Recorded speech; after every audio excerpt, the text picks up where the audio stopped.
શાળાઓમાં શાળા પ્રવેશોત્સવ યોજવામાં આવ્યો। આજરોજ શ્રી મહાત્મા ગાંધી વિદ્યાલય વંદેલી ખાતે કન્યા કેળવણી મહોત્સવ અને શાળા પ્રવેશો કાર્યક્રમ જિલ્લા પંચાયત સભ્ય શ્રી મહેન્દ્રકુમાર બારિયા, CRC શ્રી બબલભાઈ રાઠોડ અને વાલીગણ ઉપસ્થિત રહ્યા। કાર્યક્રમની શરૂઆત મહેમાનોનું સ્વાગત કરવામાં આવ્યું। દીપ પ્રાગટ્ય પ્રાર્થના શાળા પ્રવેશો કરવામાં આવ્યો।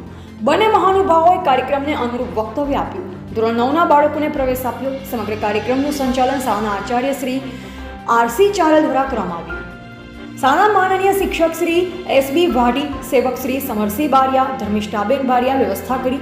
છેલ્લે શાળાના આચાર્ય શ્રી RC ચારલ દ્વારા મહાનુભાવો, બાળકો, વાલી ગણનો સ્ટાફનો આભાર માન્યો અને વૃક્ષારોપણ કાર્યક્રમ કરી કાર્યક્રમ પૂર્ણ કર્યો।